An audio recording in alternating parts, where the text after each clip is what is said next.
बच्चों अस्सलाम वालेकुम। आज का वीडियो लेक्चर थोड़ा लेंथी हो सकता है, टाइम थोड़ा ज़्यादा लग सकता है, लेकिन मैं गारंटी से कह सकता हूँ अगर आप ये वीडियो लेक्चर पूरा सुनेंगे, इसको नोट करेंगे तो एग्ज़ाम का टेस्ट का कोई भी क्वेश्चन ऐसा नहीं होगा जो आपको ना आता हो। आप मुझ पर एतबार रखें और ये वीडियो लेक्चर को पूरा देखिएगा। अगर मैं आपसे कहूँ मैं एक ऑब्जेक्ट को यहाँ से दीवार से फेंकता हूँ 10 मीटर पर सेकंड की वेलोसिटी से आगे, जो कि 2 सेकंड बाद नीचे आ जाता है, तो क्या आप बता सकते हैं इस दीवार की हाइट कितनी है, या ये आगे की तरफ इस दीवार से कितना आगे जाएगा। या अगर मैं एक ऑब्जेक्ट को 45 डिग्री पे 20 मीटर पर सेकंड की वेलोसिटी से फेंकता हूँ, तो आप बता सकते हैं ये मैक्सिमम कितना ऊंचा जाएगा, मीन इसकी हाइट क्या होगी, कितना मैक्सिमम आगे जाएगा, कितना टाइम लगेगा उसको यहाँ से यहाँ तक आने के लिए। बच्चों इन सारे सवालों के जवाब मिलेंगे आपको इस वीडियो लेक्चर में। बहुत सारे सवाल जो अब तक एग्ज़ाम में रिपीट हो चुके हैं इस टॉपिक से रिलेटेड, तकरीबन सारे क्वेश्चन मैं आपको कराऊंगा। लो बच्चों, मैं हूं आपका टीचर दानियाल उमर। आज हम समझेंगे प्रोजेक्टाइल मोशन क्या होती है। इस वीडियो लेक्चर के अंदर आपको ये सारे टॉपिक मिलेंगे। इसी तरतीब में आपने इसको तैयार करना है। प्रोजेक्टाइल मोशन क्या है, उसकी एग्जाम्पल, ट्रेजेक्ट्री क्या है। केस 1 मीन जब एक ऑब्जेक्ट को हॉरिजॉन्टली फेंका जाएगा किसी हाइट से। केस 2 जब एक ऑब्जेक्ट को ग्राउंड से फेंका जाएगा किसी वेलोसिटी के साथ किसी एंगल पर और वो वापस ग्राउंड पर आएगा। और फिर हमने फाइंड करनी है maximum height, time of flight और रेंज। ये सारी चीज़ें हम फाइंड करेंगे। बहुत अच्छे अच्छे क्वेश्चन आपको इस टॉपिक में मिलेंगे। सो बच्चों चलते हैं वीडियो लेक्चर की तरफ। बच्चों इससे पहले कि हम प्रोजेक्टाइल मोशन को समझें, उसको स्टार्ट करें, मैं आपको एक बात याद दिलाना चाहता हूँ। आपने पढ़ी थी इक्वेशन ऑफ मोशन। मैंने आपसे कहा था इनके लगाने की एक शर्त है। वो शर्त क्या है बच्चों कि एक्सेलरेशन जो है ऑब्जेक्ट का वो क्या होना चाहिए, कांस्टेंट, और जो ऑब्जेक्ट की मोशन है वो क्या होनी चाहिए, स्ट्रेट लाइन मोशन होनी चाहिए। स्ट्रेट लाइन का मतलब क्या, लीनियर मोशन होनी चाहिए, या इसे हम कह सकते हैं कि वन डायमेंशनल मोशन होनी चाहिए। तब हम जाके इन इक्वेशन ऑफ मोशन को अप्लाई कर सकते हैं। इनिशियल वेलोसिटी के लिए, फाइनल वेलोसिटी के लिए, डिस्टेंस के लिए, डिस्प्लेसमेंट के लिए, टाइम के लिए, जो भी हो। लेकिन अब हम जो मोशन पढ़ने जा रहे हैं ना, वो वन डायमेंशनल मोशन नहीं होगी, लिहाजा उनके ऊपर आप डायरेक्ट ये इक्वेशन ऑफ मोशन अप्लाई नहीं कर सकेंगे। तो कैसे करेंगे, कैसे सारी चीज़ें सोल्व होंगी, आइए बच्चों हम समझते हैं प्रोजेक्टाइल मोशन क्या होती है। बच्चों अगर मेरे पास एक ऑब्जेक्ट हो जिसको मैं वाई एक्सिस से मीन किसी हाइट से हॉरिजॉन्टल डायरेक्शन में अगर फेंकूं, मीन आगे की तरफ, किस वेलोसिटी से, वी एक्स वेलोसिटी के साथ, क्योंकि मैंने इसको जो वेलोसिटी दी उसकी डायरेक्शन किधर है, एक्स एक्सिस की तरफ। तो क्या होगा बच्चों, कुछ देर तो ये आगे जाएगा लेकिन उसके बाद आहिस्ता आहिस्ता नीचे आता जाएगा। अब बच्चों जरा इसकी मोशन को गौर से देखें। जब ये ऑब्जेक्ट चलते चलते यहाँ पे आएगा तो ये एक्स एक्सिस की तरफ भी मूव कर चुका है और ये नीचे वाई एक्सिस की तरफ भी मूव कर चुका है। मीन अब इसकी डायरेक्शन वन डायमेंशन नहीं है। मीन ये सिर्फ एक्स एक्सिस की तरफ नहीं जा रहा, बल्कि एक्स एक्सिस की तरफ भी मोशन कर रहा है और वाई एक्सिस की तरफ भी मोशन कर रहा है। और जब ये ऑब्जेक्ट चलते चलते यहाँ पर पहुँचेगा तो ये इतना आगे जा चुका होगा और ये इतना नीचे आ चुका होगा। मीन एक ही टाइम में ये एक्स एक्सिस की तरफ भी मोशन कर रहा है और वाई एक्सिस की तरफ भी मोशन कर रहा है। अब ये यहाँ से नीचे क्यों आ रहा है, due to action of gravity. तो किसी भी ऑब्जेक्ट की मोशन जो दो तरफा हो, मीन एक्स एक्सिस की तरफ भी और वाई एक्सिस की तरफ भी, किसके जेर असर, ग्रेविटी के जेर असर, उसको बच्चों हम क्या नाम देते हैं, प्रोजेक्टाइल मोशन। अब ये जो ऑब्जेक्ट मैंने आगे की तरफ फेंका है, कुछ देर बाद यहाँ पे आ गया, कुछ देर बाद यहाँ पे आ गया और एक वक्त आएगा और ये ज़मीन से टकरा जाएगा। ये जो ऑब्जेक्ट पहले इस हाइट पर था और जब यहाँ पहुँचेगा तो ये बहुत सारा डिस्टेंस एक्स एक्सिस में कवर कर चुका होगा और ये बहुत सारा डिस्टेंस वाई एक्सिस में कवर कर चुका होगा। मीन एक ही वक्त में ये 2 डायमेंशनल मोशन कर रहा है। मीन एक ही वक्त में ये एक्स एक्सिस की तरफ भी जा रहा है और नीचे वाई एक्सिस की तरफ भी जा रहा है। एक ही वक्त में ये फॉरवर्ड भी मोशन कर रहा है और डाउनवर्ड भी मोशन कर रहा है। जो इक्वेशन ऑफ मोशन हमने यूज़ की थी ना पहले, उसमें ऑब्जेक्ट की मोशन स्ट्रेट लाइन होती थी, मीन सिर्फ एक्स एक्सिस की तरफ, या ऊपर से नीचे अगर हम बात करें तो सिर्फ वाई एक्सिस की तरफ। इसमें क्या है बच्चों, ऑब्जेक्ट बैक वक्त एक के टाइम में एक्स एक्सिस की तरफ भी मोशन कर रहा है और वाई एक्सिस की तरफ भी मोशन कर रहा है। इसका मतलब ये जो ऑब्जेक्ट है ये क्या कर रहा है, 2 डायमेंशनल मोशन कर रहा है, 2 डायमेंशनल मोशन कर रहा है। और ये ऊपर से नीचे क्यों आ जाता है, ग्रेविटी के ज़ेर असर। 2 dimensional motion of an object under constant acceleration due to gravity is called projectile motion. अब बच्चों ये जो जी की वैल्यू आपको पता है कितनी होती है, 9.8, और तकरीबन ये कांस्टेंट ही रहती है। तो 2 डायमेंशनल मोशन जो ग्रेविटी के ज़ेर असर हो उसको बच्चों हम क्या नाम देते हैं, प्रोजेक्टाइल मोशन। एक और केस देखते हैं बच्चों, जब मैं एक ऑब्जेक्ट को यहाँ से किक करूँगा, जैसे फुटबॉल को किक किया जाता है, तो क्या करते हैं, ये फुटबॉल इस डायरेक्शन में मूव करते करते ऊपर जाएंगे और फिर ग्रेविटी के ज़ेर असर आहिस्ता आहिस्ता वापस ज़मीन पर आ जाएंगे। अब जब फुटबॉल यहाँ से निकल के यहाँ पर आ चुका होगा तो ये कुछ एक्स एक्सिस की तरफ जा चुका होगा और ये कुछ वाई एक्सिस की तरफ जा चुका होगा। मीन एक के टाइम में ये एक्स एक्सिस की तरफ भी जा चुके हैं और वाई एक्सिस की तरफ भी जा चुके हैं। मीन इसकी मोशन भी क्या है, 2 तरफा है, 2 डायमेंशनल मोशन है। और जब ये यहाँ पर पहुँचेगा तो ज़्यादा सारा डिस्टेंस ये एक्स एक्सिस की तरफ मूव कर चुका है आगे, और ज़्यादा सारा डिस्टेंस ये ऊपर वाई एक्सिस की तरफ भी मूव कर चुके हैं। मीन अपनी मोशन के दौरान ये आगे भी जा रहा है, ऊपर भी जा रहा है। मीन इसकी जो मोशन है ना फुटबॉल की, ये भी 2 डायमेंशनल मोशन है। और आप जानते हैं मैक्सिमम हाइट पर जाने के बाद ये आहिस्ता आहिस्ता नीचे आ जाएगा, किसकी वजह से, ग्रेविटी की वजह से। तो बच्चों ये फुटबॉल की मोशन भी क्या है, 2 डायमेंशनल मोशन। तो जब भी कोई ऑब्जेक्ट 2 तरफा मोशन करता है, 2 डायमेंशनल मोशन करता है, किसके ज़ेर असर, ग्रेविटेशनल एक्सेलरेशन के ज़ेर असर, तो बच्चों उस मोशन का नाम क्या होता है, प्रोजेक्टाइल मोशन। अब आपने बच्चों यहाँ पे 2 एग्जाम्पल नोट करनी है। तो बच्चों एक एग्जाम्पल आपने याद रखनी है, motion of football kicked bye A player. दूसरी बच्चों आपने याद रखनी है, अगर यहाँ से एक तोप के जरिए एक गोला फायर किया जाए तो उसकी मोशन भी इसी फुटबॉल की मोशन की तरह ही होगी। मोशन ऑफ मिज़ल या मिज़ाइल कह लें उर्दू में, फायर्ड फ्रॉम कैनन, एक तोप से फायर किया गया मिज़ाइल, उसकी मोशन बच्चों क्या कहलाती है, प्रोजेक्टाइल मोशन। अब चलते हैं बच्चों यहाँ से आगे।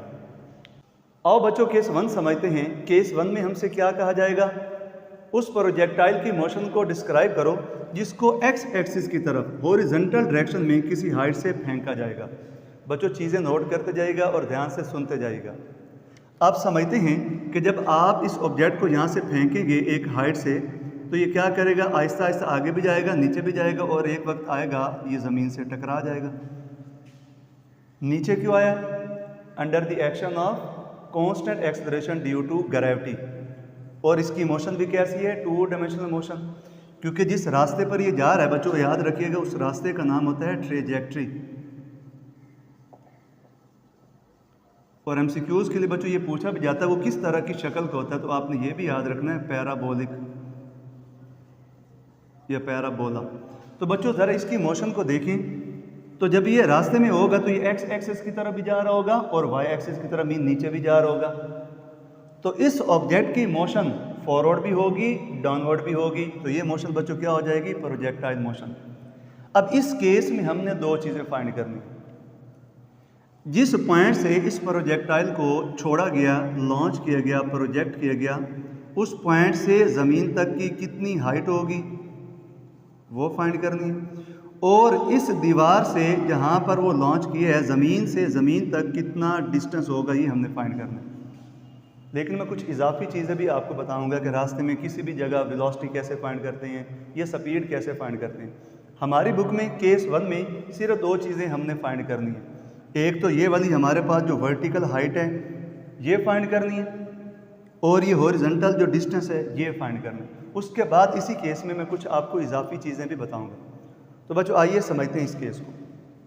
ऐसे समझे, यहाँ ऊपर एक लाइट लगी हुई है, ये एक लाइट है, और यहाँ पे भी एक लाइट लगी हुई है। आपने क्या करना है, इस लाइट की वजह से इस ऑब्जेक्ट के साए की मोशन जो ज़मीन के ऊपर होगी ना, उसको देखना है। क्योंकि बच्चों ये 2 डायमेंशनल मोशन है, जब तक हम इसको अलग अलग 1 डायमेंशन में नहीं तोड़ेंगे, हम इसके ऊपर इक्वेशन ऑफ मोशन या कोई भी चीज़ अप्लाई नहीं कर सकेंगे। आपने एक बात को याद रखना है, हमने इस केस में 2 मोशन को डिस्कस करना है कि एक बच्चों क्या हो जाएगी, हॉरिजॉन्टल मोशन, और एक साथ में क्या हो जाएगी, वर्टिकल मोशन। इसी तरह केस 2 में भी होगा। हॉरिजॉन्टल और वर्टिकल मोशन को कैसे समझे, उसके लिए बच्चों समझे 2 लाइटें लगी हुई हैं, एक यहाँ पे सामने की तरफ दीवार की, और इस ग्राउंड के ऊपर यहाँ पे, ये समझो लाइटें लगी हुई हैं। ये सबसे पहले बच्चों हम बात कर लेते हैं हॉरिजॉन्टल मोशन, क्योंकि ये जो प्रोजेक्टाइल है ये 2 तरफा मोशन कर रहे हैं, 2 किस्म की मोशन कर रहा है, 2 डायमेंशनल मोशन कर रहा है, हॉरिजॉन्टल मोशन भी कर रहा है, वर्टिकल मोशन भी कर रहा है। आहिस्ता आहिस्ता ये नीचे भी आ रहा है, आगे भी जा रहा है, मीन ये हॉरिजॉन्टल मोशन भी कर रहा है, वर्टिकल मोशन भी कर रहा है। तो बच्चों पहले हम समझ लेते हैं इसकी हॉरिजॉन्टल मोशन। इसको बच्चों आपने ध्यान से समझना है। हॉरिजॉन्टल मोशन का क्या मतलब है, इस प्रोजेक्टाइल का जो साया इस ज़मीन के ऊपर बनेगा ना, इस लाइट की वजह से, उसकी मोशन। बच्चों सबसे पहली बात है, आपने यहाँ पे लिखना है कि हम किसी किस्म की एयर को यहाँ पे कंसीडर नहीं करेंगे। मतलब कि यहाँ पे जो एयर रेजिस्टेंस है ना, वो क्या है, 0 है। किसी किस्म की कोई हवा की फोर्स नहीं है। अगर हवा की फोर्स होती पीछे की तरफ, मीन ऐसे करके धक्का देती तो ये आगे चला जाता, या आगे की तरफ की हवा की फोर्स होती तो इसका जो रास्ता है वो थोड़ा सा कम हो जाता है ज़मीन के ऊपर। तो हमने यहाँ पे एयर रेजिस्टेंस को या एयर फ्रिक्शन को बच्चों 0 करना है, इग्नोर करना है। अब दोबारा चलते हैं बच्चों। इस लाइट की वजह से इस प्रोजेक्टाइल का, इस ऑब्जेक्ट का साया ज़मीन के ऊपर जब आप देखेंगे ना कि मोशन कर रहा है, उसकी वेलोसिटी में किसी किस्म का कोई चेंज नहीं आएगा, क्योंकि राइट से लेफ़्ट या लेफ़्ट से राइट लगने वाली कोई फोर्स मौजूद नहीं है। तो इस ऑब्जेक्ट का साया ज़मीन के ऊपर जब मोशन करेगा, मीन हॉरिजॉन्टल मोशन करेगा, कैसे देखेंगे, इस लाइट की वजह से। तो हॉरिजॉन्टल मोशन में किसी किस्म का वेलोसिटी में चेंज नहीं आएगा, क्योंकि कोई हवा की फोर्स नहीं है जो पीछे की तरफ लग रही हो या आगे की तरफ लग रही हो। सो हम ये कहेंगे कि हॉरिजॉन्टल डायरेक्शन में एक इम्पॉर्टेंट बात, हॉरिजॉन्टल डायरेक्शन का एक्सेलरेशन बच्चों क्या होता है, हमेशा 0 होता है। और हवाला किसका देना है, Newton first law of motion, क्योंकि बच्चों Newton first law of motion यही कहता है, अगर ऑब्जेक्ट के ऊपर नेट फोर्स नहीं लग रही तो हम कहते हैं कि उसका एक्सेलरेशन कितना है, 0 है।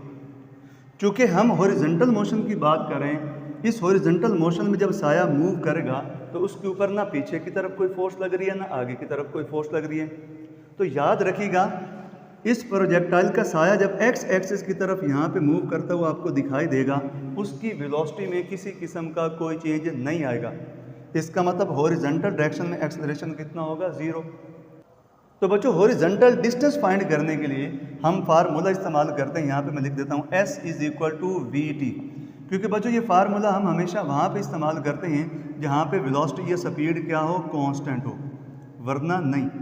चूँकि हॉरिजॉन्टल डायरेक्शन में साए की वेलोसिटी में किसी किस्म का कोई चेंज नहीं आ रहा, लिहाजा हम ये फार्मूला इस्तेमाल करेंगे हॉरिजॉन्टल डिस्टेंस को फाइंड करने के लिए, मीन x को फाइंड करने के लिए।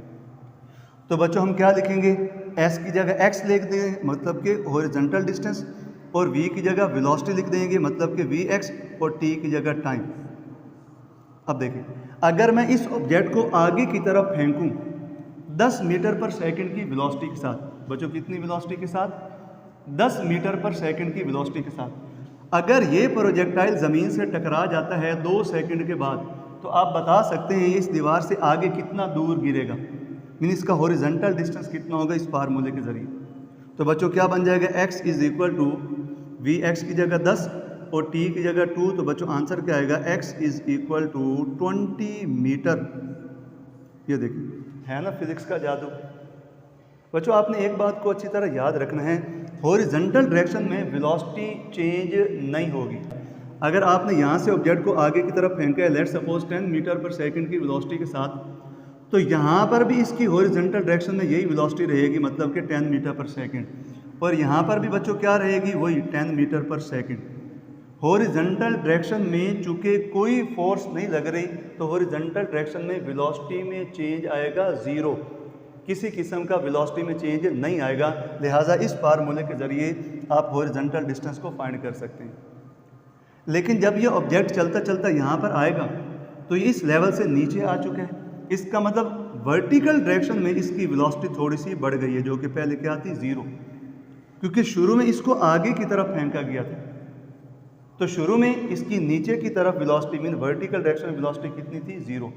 यहाँ पर आके थोड़ी सी ज़्यादा हो गई और यहाँ पे आके और ज़्यादा हो गई। बच्चों अब हम क्या करने जा रहे हैं, यही वर्टिकल मोशन को समझने जा रहे हैं। तो बच्चों जागते रहें, चीज़ों को ध्यान से सुनते रहें।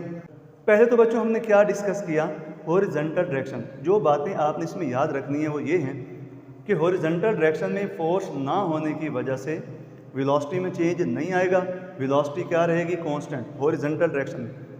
अगर हॉरिजॉन्टल डायरेक्शन में वेलोसिटी कांस्टेंट है तो हॉरिजॉन्टल डायरेक्शन या एक्स एक्सिस की तरफ पैदा होने वाला एक्सेलरेशन भी क्या होगा, ज़ीरो। किसके मुताबिक, according to Newton first law of motion. लिहाजा आपको क्या चाहिए, हॉरिजॉन्टल डायरेक्शन में वेलोसिटी चाहिए और कितनी देर बाद ऑब्जेक्ट ज़मीन से टकरा जाएगा वो टाइम चाहिए। तो आप हॉरिजॉन्टल डिस्टेंस को इस फार्मूला से फाइंड कर सकते हैं। ये थी केस 1 की हॉरिजॉन्टल मोशन। अब बच्चों हम समझते हैं वर्टिकल मोशन को। अब यहाँ पर लगी हुई लाइट की वजह से आपने इसी प्रोजेक्टाइल जो इस रास्ते पर मूव करी है, इसका साया कहाँ पर देखना है, इस दीवार के ऊपर।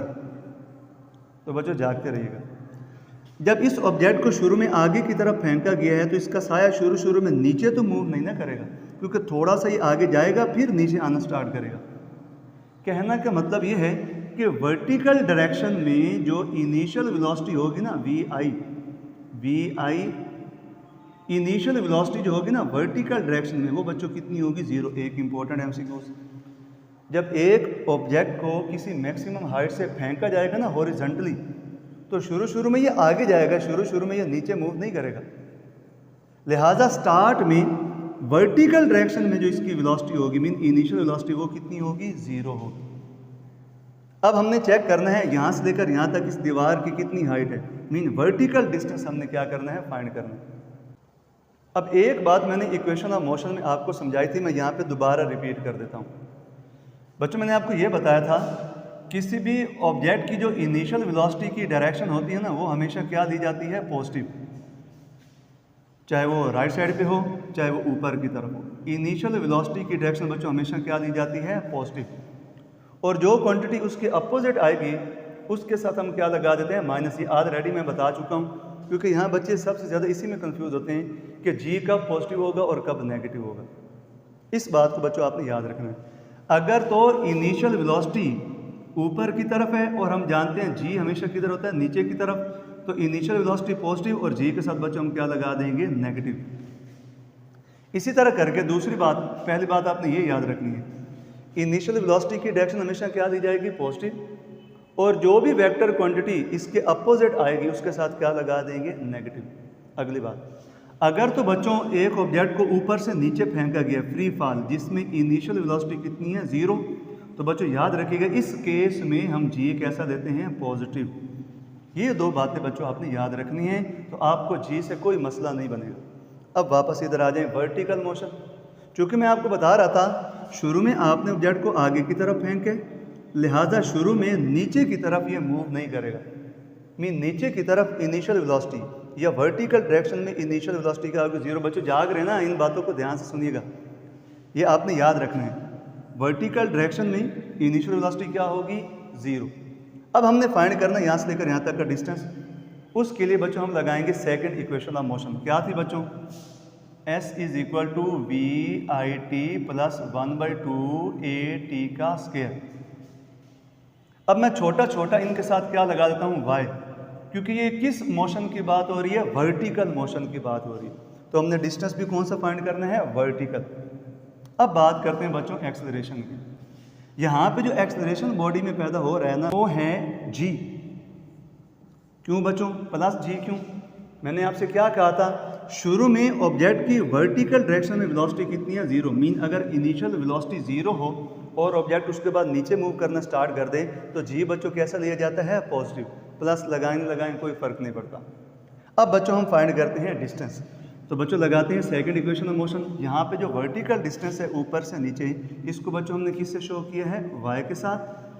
और जो इनिशियल वेलोसिटी है वर्टिकल डायरेक्शन में वो बच्चों कितनी है, 0 प्लस 1/2। और एक ही जगह, चूँकि फ्री फॉलिंग मोशन है, मतलब कि इस लाइट की वजह से आप इस ऑब्जेक्ट का साया जब इस दीवार के ऊपर देखेंगे ना, तो यहाँ पे साया शुरू में मूव नहीं करेगा। उसके बाद जब ये ऑब्जेक्ट यहाँ पे मूव करना स्टार्ट करेगा तो साया भी आहिस्ता आहिस्ता तेज़ होता जाएगा। ये ऐसे ही है जैसे कोई ऑब्जेक्ट फ्री फॉलिंग मोशन कर रहा हो, उसमें इनिशियल वेलोसिटी कितनी होगी, 0, और जी कैसा लिया जाएगा, पॉजिटिव। ये केस बन रहा है। तो बच्चों यहाँ पे सेकंड इक्वेशन ऑफ मोशन लगा रहे हैं, तो ए वाई की जगह बच्चों क्या आ जाएगा, जी, और टी स्क्वायर वैसे के वैसे। लो बच्चों, फार्मूला बन गया y is equal to 1/2 g t का स्क्वायर। ये देखो, अब मेरा एक सवाल है, अगर मैं एक ऑब्जेक्ट को यहाँ से फेंकूँ आगे की तरफ, मीन हॉरिजॉन्टल डायरेक्शन में, और ये अगर 2 सेकंड बाद नीचे आ जाए, बच्चों केस 1 हमारे यहाँ पर मुकम्मल हो गया। अब कुछ सवाल मैं आपको बता रहा हूँ। अगर आप एक ऑब्जेक्ट को हॉरिजॉन्टल डायरेक्शन में फेंकें और ये ज़मीन पर आ जाता है, कितनी देर में बच्चों, लेट सपोज 2 सेकंड में, तो आप बता सकते हैं ये हाइट कितनी होगी। एक बंदा दीवार के ऊपर चढ़ के एक बोर्ड मार्कर को आगे की तरफ फेंक रहे और वो नीचे आ रहे कितनी देर में, 2 सेकंड में, तो उस दीवार की हाइट कितनी होगी। ये फार्मूला आप लगाएंगे बच्चों, ये क्या हो जाएगा, y इज इक्वल टू 1/2 जी कितना होता है 9.8, और t बच्चों कितना है 2 का स्क्वायर, तो 2 का स्क्वायर कितना हो जाएगा 4, यहाँ पे 2 रह जाएगा, तो 2 को इससे मल्टीप्लाई करें बच्चों, आंसर क्या आएगा 19.6 मीटर।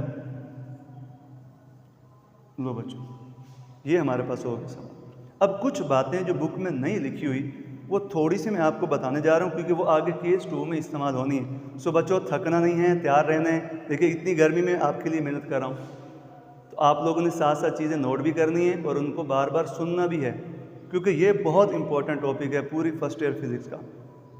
बच्चों 2-3 मैं इजाफी चीज़ें आपको बताने जा रहा हूँ, हो सकता है ये पूछी जाएँ लेकिन बुक में नहीं है, लेकिन अगले केस में वो चीज़ें लाजमी आएंगी। किसी भी जगह पे, किसी भी पॉइंट पे ऑब्जेक्ट की या प्रोजेक्टाइल की नेट वेलोसिटी क्या होगी, वो कैसे फाइंड करें। मीन यहाँ से एक ऑब्जेक्ट को फेंका, वो जब यहाँ पे आ जाएगा तो यहाँ पर इसकी स्पीड या इसकी वेलोसिटी कितनी होगी, या उतनी होगी जितनी से उसको फेंका था। तो बच्चों आपको थोड़ा सा मैं याद करा दूँ, जब हमने रेक्टेंगुलर कंपोनेंट्स को पढ़ा था, अगर हमारे पास एक फोर्स का एक्स कंपोनेंट हो, मीन एक्स एक्सिस की तरफ, एक फोर्स का वाई कंपोनेंट हो, मीन वाई एक्सिस की तरफ, तो हम रिजल्टेंट कैसे फाइंड करते थे, वो दरमियान में कहीं होता था। कैसे फाइंड करते थे, उसके एक्स कंपोनेंट का स्क्वायर प्लस उसके वाई कंपोनेंट का स्क्वायर, और ऊपर क्या ले लेते थे, स्क्वायर रूट। इसी तरह करके यहाँ पे भी किसी भी लम्हे वेलोसिटी के 2 कंपोनेंट हैं, एक हॉरिजॉन्टल और एक वर्टिकल। तो नेट या रिजल्टेंट वेलोसिटी कैसे फाइंड करेंगे बच्चों, उसका फार्मूला हो जाएगा एक्स कंपोनेंट का स्क्वायर प्लस वाई कंपोनेंट का स्क्वायर, और ऊपर क्या आ जाएगा, स्क्वायर रूट। अब मसला हमें इससे है, क्योंकि एक्स कंपोनेंट तो चेंज नहीं होगा, जितनी वेलोसिटी के साथ आपने हॉरिजॉन्टल डायरेक्शन में इस ऑब्जेक्ट को फेंका है वो तो चेंज नहीं होगी, क्योंकि एक्स एक्सिस की तरफ वेलोसिटी चेंज नहीं होगी कोई फोर्स ना होने की वजह से।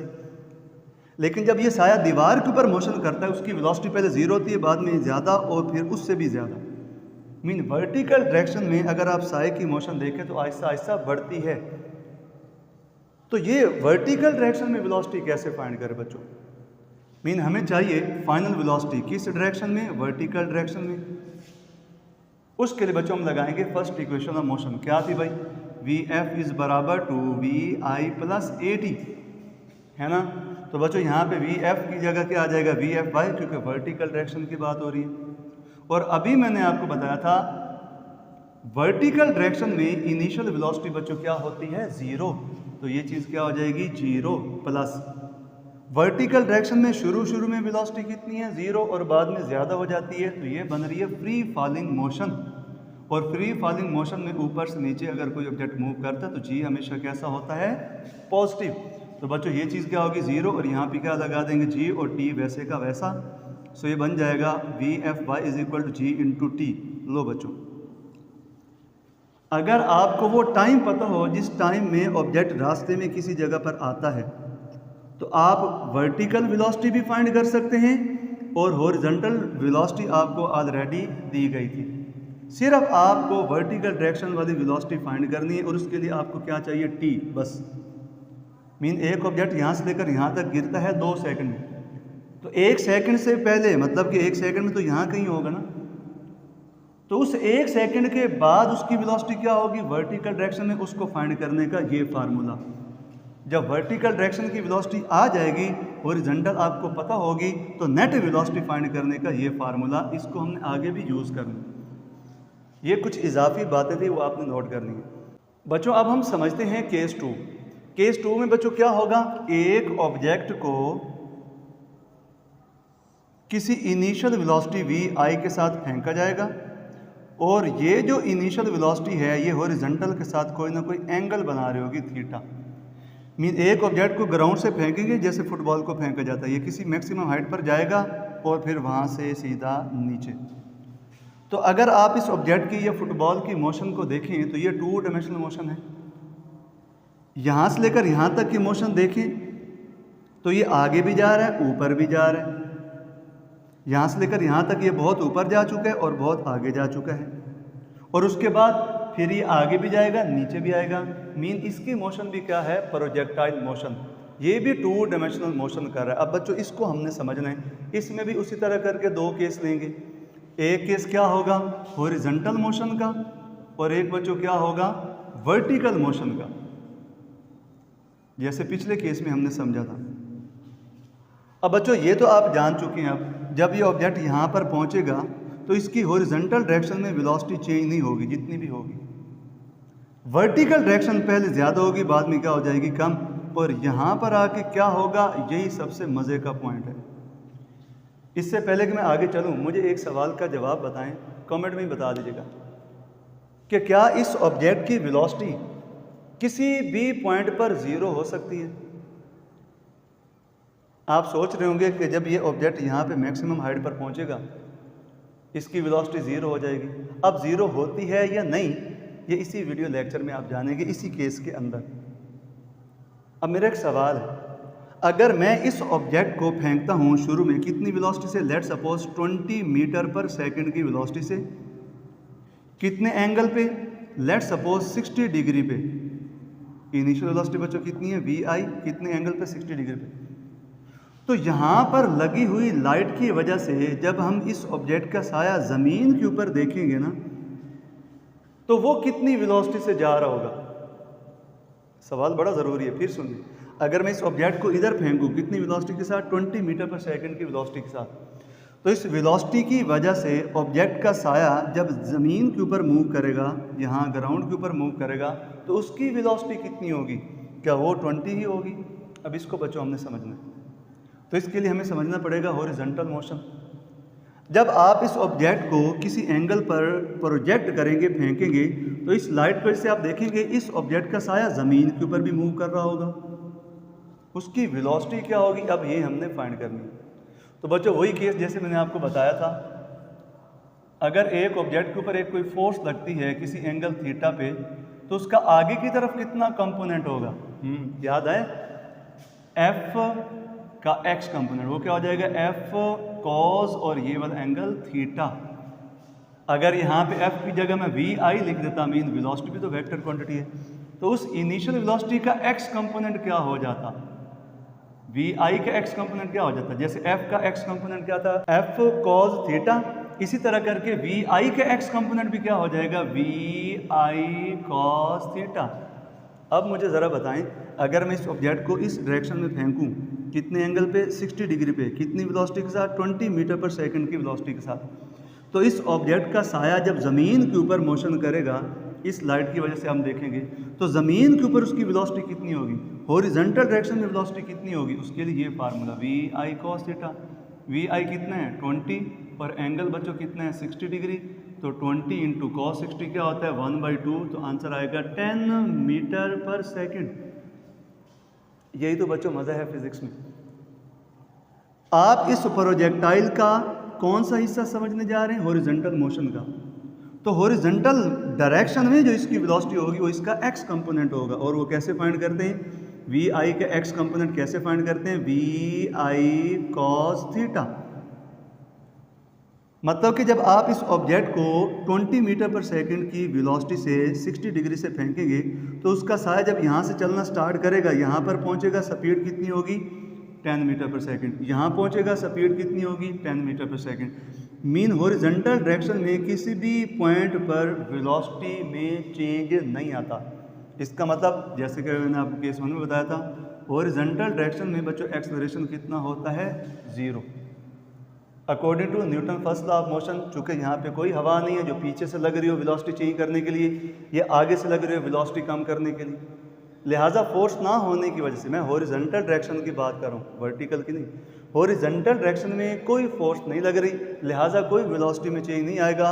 हॉरिजॉन्टल डायरेक्शन का एक्सेलरेशन बच्चों कितना हो जाएगा 0। अब देखें ज़रा, अगर इनिशियल वेलोसिटी एक्स एक्सिस की तरफ कितनी है वी आई कॉस थीटा, तो फाइनल वेलोसिटी भी एक्स एक्सिस की तरफ कितनी होगी वी आई कॉस थीटा, क्योंकि हॉरिजॉन्टल डायरेक्शन में जो इनिशियल वेलोसिटी होगी वही फाइनल होगी, लिहाजा हॉरिजॉन्टल डायरेक्शन में वेलोसिटी कांस्टेंट रहती है, चेंज नहीं होती। ये बच्चों हो गया हमारे पास केस 2। अब यहाँ से लेकर यहाँ तक हॉरिजॉन्टल डिस्टेंस कैसे फाइंड करें वो आगे आ रहा है, जिसको हम रेंज का नाम दें। अब बच्चों हम बात करते हैं वर्टिकल मोशन की, थोड़ा सा ध्यान कीजिएगा। वर्टिकल मोशन से क्या मुराद है, इस ऑब्जेक्ट का साया देखेंगे इस लाइट की वजह से, कहाँ पे, दीवार के ऊपर।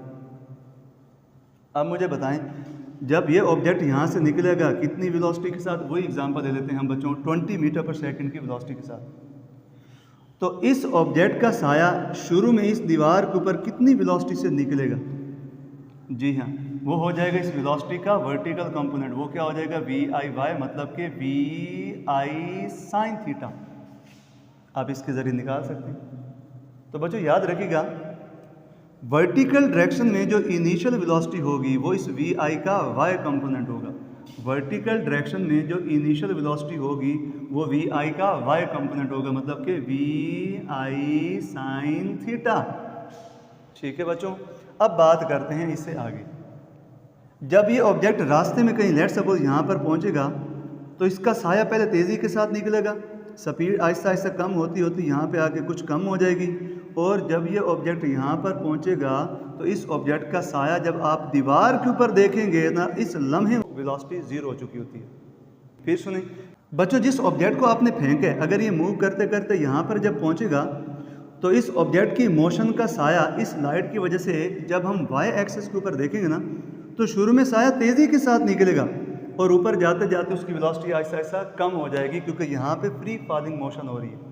साए की मोशन फ्री फॉलिंग है। जैसे इस बोर्ड मार्कर को मैं ऊपर की तरफ फेंकूं, शुरू में तेज़ी के साथ निकलेगा, बाद में वेलोसिटी कम होते होते एंड पे जाके क्या हो जाएगी 0। यही बात बच्चों आपने समझनी। जब आप इस ऑब्जेक्ट को यहाँ से फेंकेंगे ना, और ये ऑब्जेक्ट चलता चलता जब यहाँ पर पहुँचेगा, इसके साए की जब मोशन आप वाई एक्सिस के ऊपर देखेंगे, उसकी वेलोसिटी कम होते होते होते एंड पे आके क्या हो जाएगी 0। मीन वर्टिकल डायरेक्शन में बच्चों प्रोजेक्टाइल की जो फाइनल वेलोसिटी होती है वो हमेशा कितनी होती है 0। मैं नेट वेलोसिटी की बात नहीं कर रहा, मैं वर्टिकल डायरेक्शन में मैक्सिमम हाइट पर जब ऑब्जेक्ट पहुंचेगा उसकी वेलोसिटी की बात कर रहा हूँ, वो कितनी होगी 0। जबकि हॉरिजॉन्टल डायरेक्शन में किसी किस्म में वेलोसिटी का चेंज नहीं आएगा, क्योंकि वर्टिकल डायरेक्शन में ग्रेविटी का असर आ रहा होता है। लिहाजा जब ये साया नीचे से ऊपर की तरफ मूव करता जाएगा ना, वेलोसिटी आहिस्ता आहिस्ता कम होती जाएगी, और जब ये ऑब्जेक्ट मैक्सिमम हाइट पर यहाँ पहुँचेगा, उसका साया जब यहाँ पे पहुँचेगा वो कुछ देर के लिए रुक जाएगा। मीन वर्टिकल डायरेक्शन में फाइनल वेलोसिटी कितनी होती है 0। अब ये बात आपने याद रखनी है। किसी भी लम्हे अगर ये ऑब्जेक्ट यहाँ पर पहुँचता है तो उसके पास 2 कंपोनेंट होंगे, एक एक्स कंपोनेंट होगा आगे की तरफ, एक वाई कंपोनेंट होगा ऊपर की तरफ। तो रिजल्टेंट वेलोसिटी कैसे फाइंड करें, वही फार्मूला। अगर रिजल्टेंट वेलोसिटी आपने फाइंड करनी है तो एक वेलोसिटी का एक्स कंपोनेंट होगा और एक वेलोसिटी का वाई कंपोनेंट होगा, दोनों का स्क्वायर लेके ऊपर क्या ले लेंगे, स्क्वायर रूट। अब बच्चों एक्स कंपोनेंट तो हमें पता है वो चेंज नहीं होगा, वो क्या रहेगा v i cos theta. Y component कैसे फाइंड करें जो कि बार बार चेंज हो रहा है, शुरू में ज़्यादा होता है, बाद में क्या हो जाता है, कम हो जाता है। अब ये कैसे फाइंड करें, उसके लिए फिर हम लगाएंगे फर्स्ट इक्वेशन ऑफ मोशन। अब इसको बच्चों ध्यान से सुनिएगा। फर्स्ट इक्वेशन ऑफ मोशन क्या है, हमने ये वी वाई फाइंड करना है। किसी भी लम्हे फाइनल वर्टिकल वेलोसिटी क्या होगी वो हमने फाइंड करनी है। उसके लिए बच्चों हम क्या लगाएंगे, first equation of motion v f is equal to v i plus a t. अब इसको बच्चों ध्यान से सुनिएगा, ये समझो आखिरी स्टेप है इसका। तो बच्चों फाइनल वेलोसिटी वर्टिकल डायरेक्शन में क्या होगी, पहले चाहिए उसकी इनिशियल वेलोसिटी। शुरू में साया जब यहाँ से निकलेगा तो मैंने आपसे कहा था वो कितनी वेलोसिटी के साथ निकलेगा, वी आई साइन थीटा, और साया इधर कितनी वेलोसिटी से निकलेगा, वी आई कॉस थीटा। तो हम वी आई की जो इनिशियल वैल्यू है वो बच्चों क्या लिख देंगे, v i sine theta plus. अब एक ही बात करते हैं भाई, साए की मोशन को देखें, क्योंकि हम वर्टिकल मोशन की बात करें। साया शुरू में किधर निकलता है, ऊपर की तरफ, मीन इनिशियल वेलोसिटी किधर है, ऊपर की तरफ, जो कि हमेशा क्या दी जाती है, पॉजिटिव। और जी हमेशा किधर होता है, नीचे की तरफ, चाहे ऑब्जेक्ट जहाँ मर्जी चला जाए, जी हमेशा बच्चों किधर होगा, नीचे की तरफ। चूँकि ये वाला इसके अपोजिट आ रहा है तो जी के साथ बच्चों क्या लगा देंगे, माइनस। तो यहाँ पे बच्चों ए की जगह क्या आएगा, माइनस जी, तो ये क्या हो जाएगा, माइनस जी, और बच्चों टी वैसे का वैसे। लिहाजा फाइनल वेलोसिटी वर्टिकल डायरेक्शन में किसी भी लम्हे कैसे फाइंड करते हैं, इस फार्मूले से, v i sine theta minus g into t. लो बच्चों, एक्स कंपोनेंट आपको पता कितना होता है, v i cos theta. Velocity का एक्स कंपोनेंट कितना होता है, वी आई कॉस थीटा। और वेलोसिटी का वाई कंपोनेंट किसी भी लम्हे क्या हो जाएगा, v i sine theta minus g t. दोनों की वैल्यू फाइंड करके यहाँ पे लगाएं, तो जिस लम्हे चाहें आप नेट वेलोसिटी को फाइंड कर सकते हैं। अब बात करते हैं बच्चों एक इम्पोर्टेंट शॉर्ट क्वेश्चन की। जब ये प्रोजेक्टाइल चलते चलते चलते मैक्सिमम हाइट यहाँ पर पहुँच चुका होगा, यहाँ पर इसकी नेट वेलोसिटी क्या होगी वो फाइंड करते हैं। एक इम्पोर्टेंट शॉर्ट क्वेश्चन है जो मैंने आपको शुरू में पूछा भी था, भाई इस प्रोजेक्टाइल की किसी भी लम्हे, इस प्रोजेक्टाइल की किसी भी लम्हे total velocity net velocity zero होती है, तो उसका जवाब है नो। किसी भी लम्हे, सॉरी नो, इसका जवाब है नो। किसी भी लम्हे टोटल वेलोसिटी रिजल्टेंट वेलोसिटी कभी भी ज़ीरो नहीं होगी। उसकी वजह क्या, क्योंकि अगर v को ज़ीरो होना है तो उसका x कंपोनेंट भी ज़ीरो होना चाहिए, y कंपोनेंट भी ज़ीरो होना चाहिए। मैंने आपसे कहा था जब एक ऑब्जेक्ट मैक्सिमम हाइट पर पहुंचेगा उसका वर्टिकल कंपोनेंट वेलोसिटी का ज़ीरो हो जाएगा। ये तो ज़ीरो हो जाएगा लेकिन हॉरिजॉन्टल कंपोनेंट कभी भी चेंज नहीं होगा। यहाँ पर भी था वी आई एक्स, यहाँ पर भी क्या होगा, वी आई एक्स, और यहाँ पर भी क्या रहेगा, वी आई एक्स। मीन अगर इसको ज़ीरो होना है तो दोनों का ज़ीरो होना ज़रूरी है। चूँकि vertical component finally maximum height पे ज़ीरो हो जाता है लेकिन हॉरिजॉन्टल कंपोनेंट कभी ज़ीरो नहीं होता, लिहाजा किसी भी जगह पे नेट वेलोसिटी कभी भी ज़ीरो नहीं होगी। हाँ, मिनिमम हो सकती है। कोई आपसे पूछे कि प्रोजेक्टाइल की मैक्सिमम वेलोसिटी कहाँ पे होती है और मिनिमम वेलोसिटी कहाँ पे होती है, तो वो आप बता सकते हैं।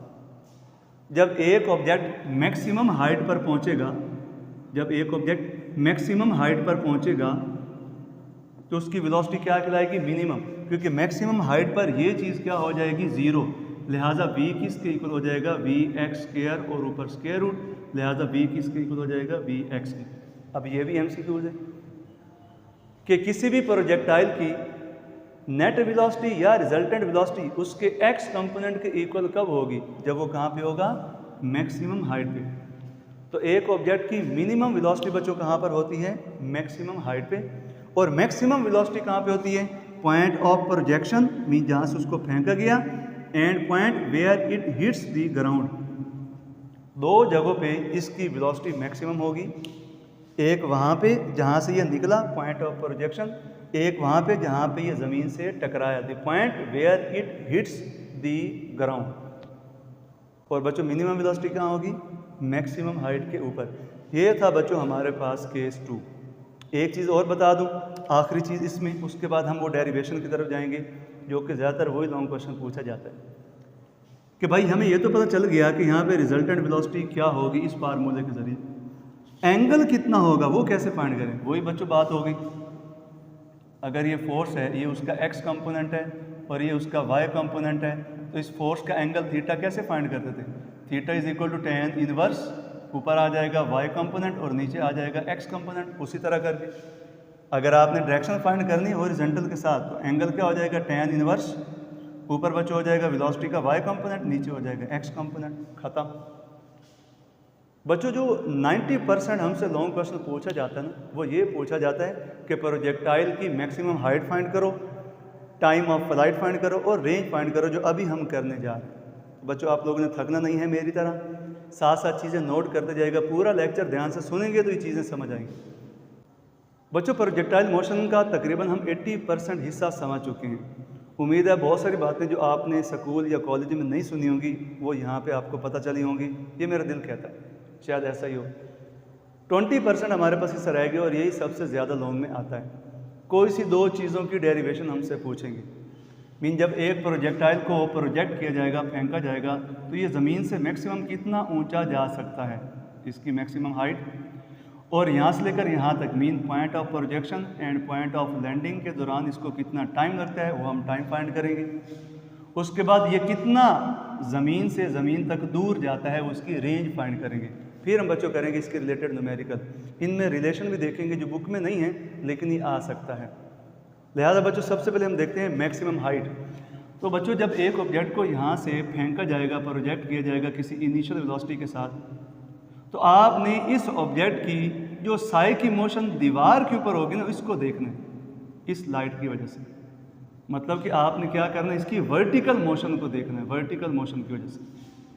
मीन जब एक ऑब्जेक्ट को यहाँ से फेंकेंगे तो इसका साया जो इस तरफ दीवार के ऊपर मूव करेगा ना, उसकी मोशन को आपने देखना है। ज़ाहिरी बात है जब ये ऑब्जेक्ट यहाँ से चलता चलता यहाँ पर पहुँच चुका होगा, इसका साया भी यहाँ से निकल के यहाँ पर पहुँच चुका होगा, जो इसके साये की हाइट होगी यही तो मैक्सिमम हाइट है जो हमने फाइंड करनी। लिहाजा मैक्सिमम हाइट फाइंड करने के लिए हम इस प्रोजेक्टाइल की हॉरिजॉन्टल मोशन को देखेंगे। अब हॉरिजॉन्टल मोशन में क्या ख़ास बातें हैं जो मैंने आपको बताई थी। जब इस ऑब्जेक्ट को vi वेलोसिटी के साथ एंगल थीटा पे फेंका जाएगा तो इसका साया दीवार पर कितनी वेलोसिटी से निकलेगा, मीन इसका इनिशियल कंपोनेंट वर्टिकल डायरेक्शन में क्या होगा, vi साइन थीटा, ऐसे ही है। और बच्चों एक ही जगह हम क्या लगाएंगे, मीन वर्टिकल डायरेक्शन में पैदा होने वाला एक्सेलरेशन कैसा होगा, नेगेटिव। क्यों भाई, क्योंकि शुरू में साया ऊपर की तरफ मूव कर रहा है, मीन इनिशियल वेलोसिटी ऊपर है और जी हमेशा किधर होता है बच्चों, नीचे। इनिशियल वेलोसिटी पॉजिटिव और जी क्या होगा, नेगेटिव। लिहाजा यहाँ पे जी क्या लगाएंगे, नेगेटिव। बच्चों लगाते हैं थर्ड इक्वेशन ऑफ मोशन, याद होगी आपको क्या थी, यहाँ लिख देता हूँ, 2as इज बराबर to vf square minus vi square. तो बच्चों 2 की जगह क्या आएगा, 2, a की जगह माइनस g, और s मीन ऊपर की तरफ ये कितना मूव कर रहा है वो हो जाएगी इसकी हाइट। आगे बात करते हैं vf square, very very important बच्चों, बड़े मज़े का पॉइंट है, मैं ऑलरेडी बता भी चुका हूँ। इस साए की वेलोसिटी मैक्सिमम हाइट पर कितनी हो चुकी होगी, 0 हो चुकी होगी, शाबाश। क्योंकि मैंने आपसे क्या कहा था, जब ये ऑब्जेक्ट यहाँ पे चलता चलता इस मैक्सिमम हाइट पर आएगा ना, उसका साया भी चलता चलता चलता ऊपर जाएगा, वेलोसिटी कम होती जाएगी और इस पॉइंट पर आके फाइनल वेलोसिटी कितनी हो जाएगी, 0 हो जाएगी। लिहाजा हम यहाँ पे क्या लगा देंगे, 0 माइनस इनिशियल वेलोसिटी बच्चों ये दी हुई है vi साइन थीटा होल का स्क्वायर। इसको सिंपलीफाई कर ले बच्चों, ये क्या हो जाएगा, माइनस 2gh इज बराबर to minus vi square sine square theta. तो बच्चों h किसके इक्वल हो जाएगा, माइनस से माइनस कट जाएगा, लिहाजा vi square sine square theta by 2g। लो बच्चों आ गया शाहकार। अगर मुझे सिर्फ इनिशियल वेलोसिटी पता हो और किस एंगल पर ऑब्जेक्ट को फेंका गया वो एंगल पता हो, तो आप ये देख सकते हैं कि वो मैक्सिमम कितना ऊंचा जाएगा अपनी मोशन के दौरान। मैं आपको एक सवाल दे रहा हूँ, उसका मुझे अभी जवाब निकाल के दें। अगर मैं इस ऑब्जेक्ट को फेंकता हूँ इनिशियल वेलोसिटी 20 मीटर पर सेकंड के साथ, जो कि हॉरिजॉन्टल के साथ कितना एंगल बना रही है, 45 डिग्री, तो क्या आप मुझे बता सकते हैं अपने रास्ते में मोशन करते हुए मैक्सिमम कितना ऊपर जाएगा, मीन इसकी मैक्सिमम हाइट क्या होगी। ऑप्शन बच्चों मैं आपको दे रहा हूँ, 10.1 मीटर, 20.1 मीटर, 40.8 मीटर, या इनमें से कोई भी नहीं। लो बच्चों कैलकुलेट करके बताएं क्या आंसर आएगा। सो आंसर आएगा हमारे पास 10.1 मीटर। कैसे भाई, इसमें वैल्यू लगाएं। वी आई की जगह क्या आ जाएगा 20, और 20 का स्क्वायर बच्चों क्या हो जाएगा 400। वी आई कितना है 20, तो 20 का स्क्वायर बच्चों क्या हो जाएगा 400 मल्टीप्लाई साइन थीटा, थीटा कितना है 45, तो साइन 45 होता है 0.707, और ऊपर बच्चों क्या आ जाएगा इसका स्क्वायर, डिनोमिनेटर में 2 और जी कितना बच्चों 9.8।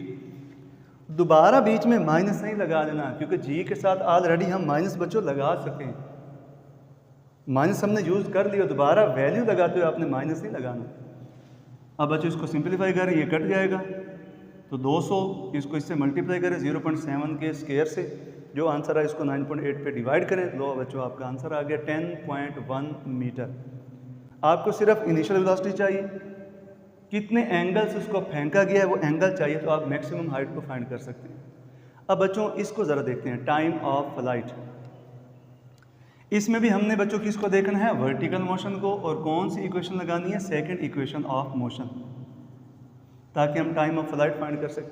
बच्चों सेकंड इक्वेशन ऑफ मोशन क्या होती है, S इज़ बराबर to v i t plus 1/2 a t का स्क्वायर। अब बच्चे सबसे ज़्यादा यहाँ पे कंफ्यूज होते हैं, इसको ज़ीरो क्यों कहा जाता है भाई, इसको समझते हैं। बच्चों असल में ये डिस्प्लेसमेंट है। अगर मेरे हाथ में एक बॉल हो, मैं ज़ोर से दीवार में मारूं, टकरा के इधर टकराया, ज़मीन से टकराए और वापस मेरे हाथ में आ जाए, तो टोटल डिस्प्लेसमेंट कितना होगा। मीन इनिशियल पॉइंट भी यही है, फाइनल भी यही है, इनिशियल और फाइनल पॉइंट के दरमियान दूरी यही तो कहलाती है डिस्प्लेसमेंट। तो बच्चों डिस्प्लेसमेंट कितना हो जाएगा, ज़ीरो। अब ज़रा देखिए, जब एक ऑब्जेक्ट को यहाँ से फेंका जाएगा, ये इस रास्ते पर चलता चलता जब ये ग्राउंड से टकराएगा, तो इसका साया भी ऊपर जाके नीचे आ चुका होगा। मीन जब ये ऑब्जेक्ट यहाँ से निकल के यहाँ पहुँचेगा, साया यहाँ पहुँच चुका होगा। जब ये ऑब्जेक्ट वापस ज़मीन पर आ चुका होगा, साया भी वहीं पर आ चुका होगा जहाँ से ये निकला था। मीन साये की इनिशियल जगह भी वही है जो फाइनल जगह है। तो इनिशियल और फाइनल पॉइंट सेम हो तो बच्चों डिस्प्लेसमेंट कितना हो जाता है, ज़ीरो। लिहाजा यहाँ पे हम एस की जगह क्या लगाएंगे, ज़ीरो। अगली बात करते हैं बच्चों, v i initial velocity vertical direction बच्चों कितनी है वो आपको मैंने बताया हुआ है, वी आई साइन थीटा। और बच्चों ये जो टी है इसी को हम क्या कहते हैं, टाइम ऑफ फ्लाइट। मीन कितनी देर में ये ऑब्जेक्ट यहाँ से लेकर यहाँ तक पहुँचा, वो टाइम क्या कहलाएगा, time of flight. Small T भी लिख सकते हैं, कैपिटल भी लिख सकते हैं, कोई मसला नहीं। बच्चों उसके बाद हम बात करते हैं ए की। क्योंकि वर्टिकल मोशन को हम देख रहे हैं तो शुरू में साया ऊपर मूव करेगा, इनिशियल वेलोसिटी ऊपर जो कि पॉजिटिव ली जाएगी, और जी हमेशा नीचे होता है, चाहे ऑब्जेक्ट जहाँ मर्जी चला जाए, जी हमेशा किधर होगा, नीचे। और उसके साथ क्या लगा देंगे, माइनस, क्योंकि ये इनिशियल वेलोसिटी के अपोजिट आ चुके हैं, शुरू में हमने बात की थी। तो बच्चों ये क्या होगा, हमारे पास जो वर्टिकल डायरेक्शन में एक्सेलरेशन होगा वो क्या होगा, माइनस जी। अब ये सारी वैल्यू लगाते हैं सेकंड इक्वेशन ऑफ मोशन में, तो यहाँ पे बच्चों क्या आ जाएगा, 0 इज़ बराबर टू वी आई, ये वर्टिकल कंपोनेंट हम लिख रहे हैं, तो वी आई क्या हो जाएगा, वी आई साइन थीटा, छोटे टी की जगह बड़ा टी लगा दें, प्लस 1/2 ए की जगह बच्चों क्या लगा देंगे, माइनस जी, और छोटे टी की जगह बड़े टी का स्क्वायर। बच्चों प्लस माइनस माइनस, ये सारी नेगेटिव टर्म इधर आके पॉजिटिव हो जाएगी। 1/2 g t square is equal to ये रह जाएगा v i sine theta into t. बच्चों एक टी से एक टी मर गया, यहाँ पे एक टी रह गया, 2 डिवाइड है, इधर आके क्या हो जाएगा, मल्टीप्लाई। और बच्चों ये जी मल्टीप्लाई है, इधर आके हो जाएगा डिवाइड। लो बच्चों आ गया दूसरा शाहकार, टाइम ऑफ फ्लाइट। वो टाइम जो प्रोजेक्टाइल लेता है कहाँ से, पॉइंट ऑफ प्रोजेक्शन से लेकर, और वो पॉइंट जहाँ पर ये ग्राउंड को हिट करता है, उसके दौरान ये कितनी देर हवा में रहेगा, उसको हम क्या नाम देते हैं, टाइम ऑफ फ्लाइट। अब बच्चों इसके रिलेटेड भी कर लेते हैं एक शॉर्ट क्वेश्चन, या समझे एक न्यूमेरिकल। वही बात कर लेते हैं, अगर मैं एक ऑब्जेक्ट को फेंकूं कितनी वेलोसिटी के साथ, 20 मीटर पर सेकंड की वेलोसिटी के साथ, जो कि हॉरिजॉन्टल के साथ कितना एंगल बनाए, 45 डिग्री।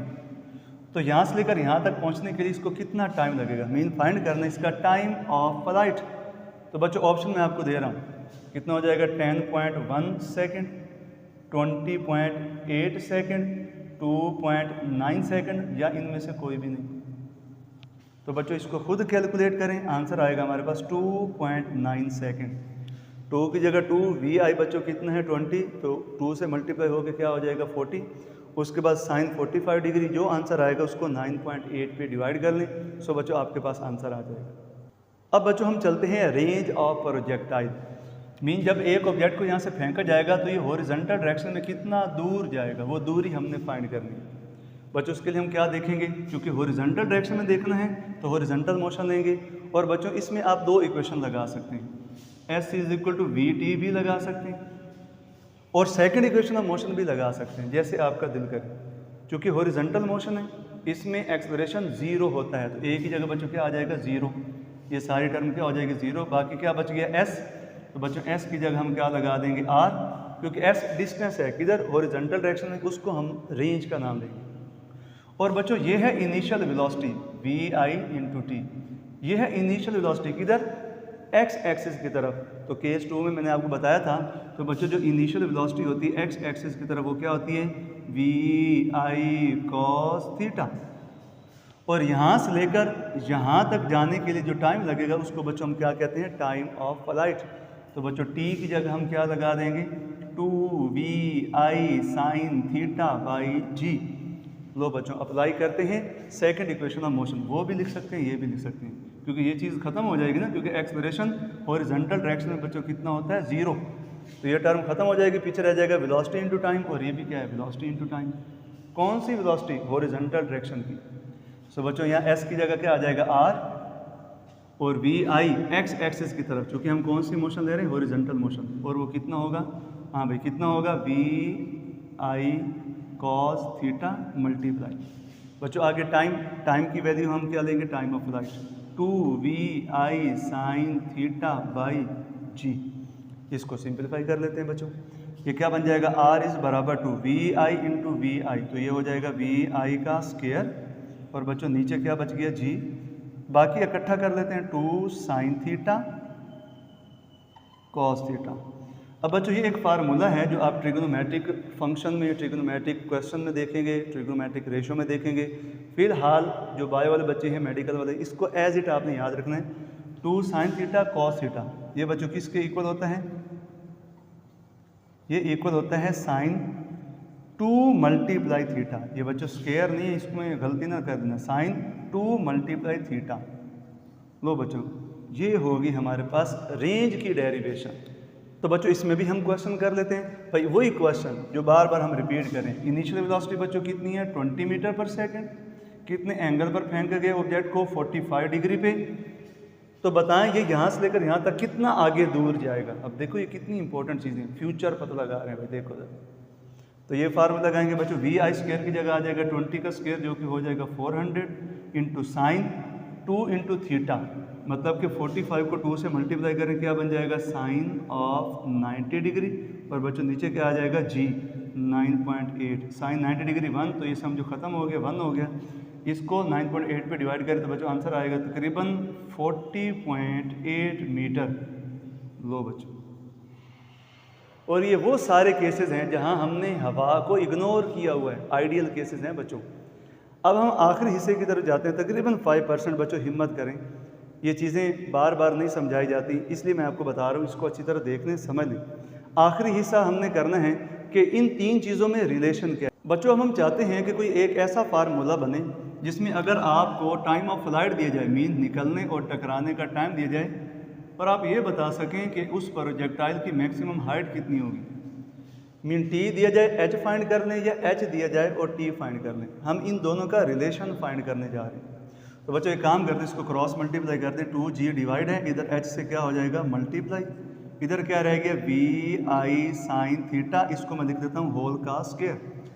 और बच्चों ये हमारे पास क्या है time of flight, so T = 2VI sin θ/g। तो यहाँ से हम फाइंड करते हैं VI की वैल्यू और यहाँ पे लगा देंगे, VI sin थीटा की वैल्यू फाइंड करके यहाँ लगा देंगे। तो बच्चों क्या होगा VI sin थीटा यहीं छोड़ देते हैं, ये 2 इधर आके T पे क्या होगा डिवाइड, और G इधर आके क्या हो जाएगा मल्टीप्लाई।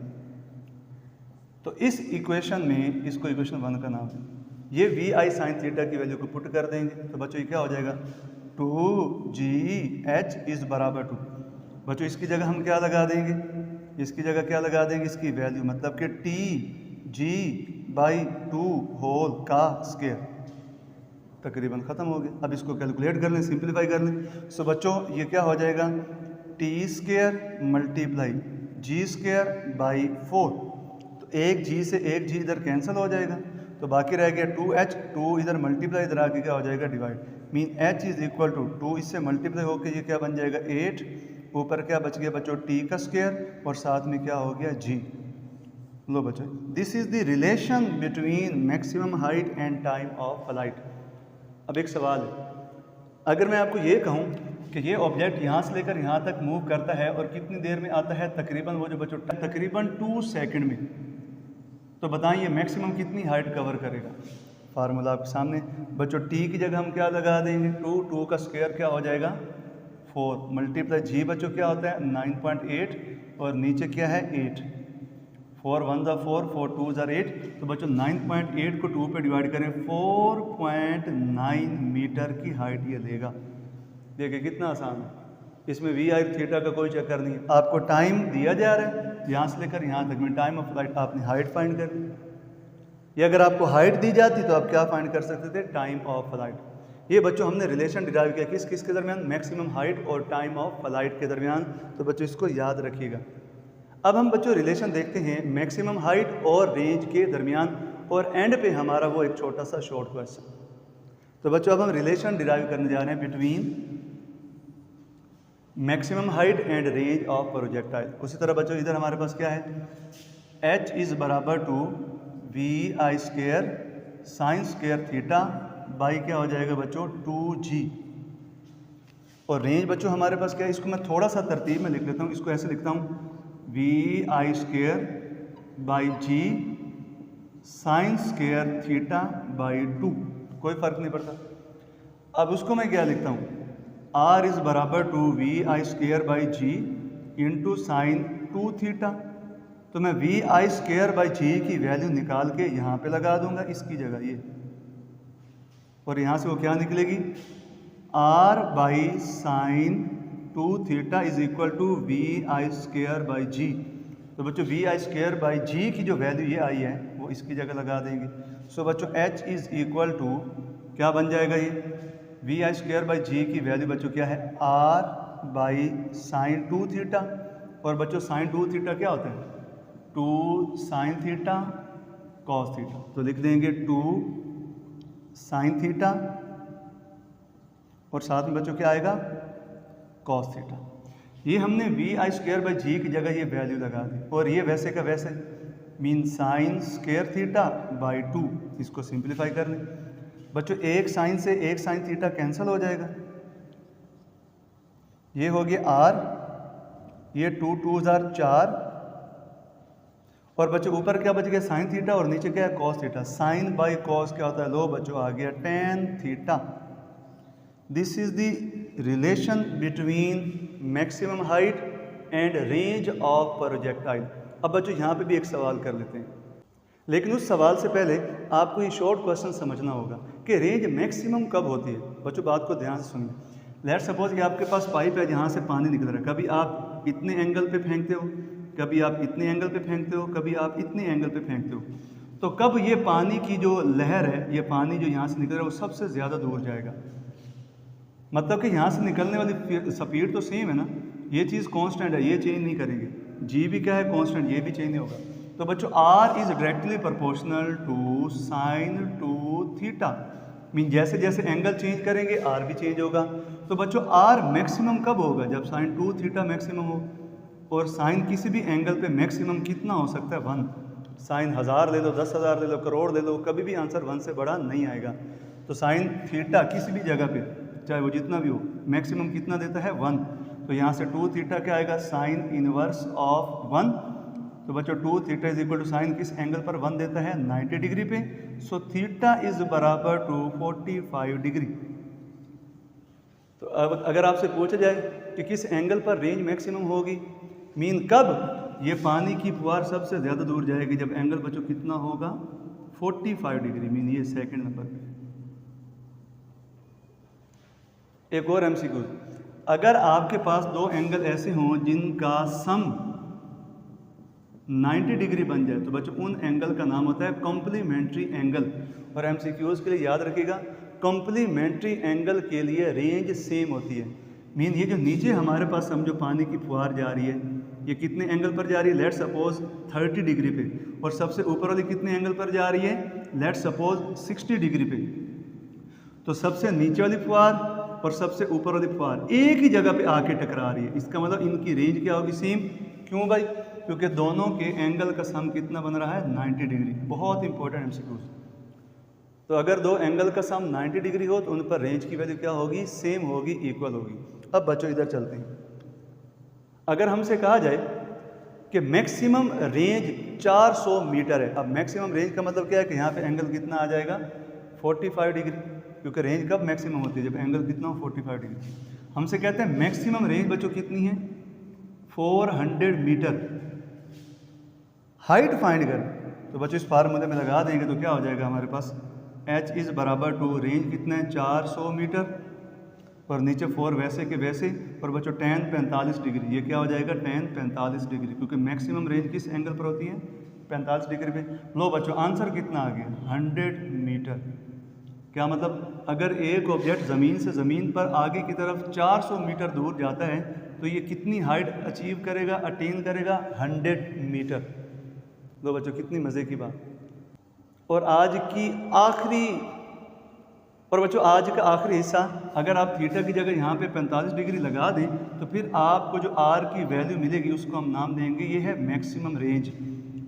तो यहाँ पे अगर मैं 45 डिग्री लगा दूँ, 2 ज़रा 45 90, साइन 90 होता है 1। सो बच्चों मैक्सिमम रेंज का फार्मूला बन गया VI²/G।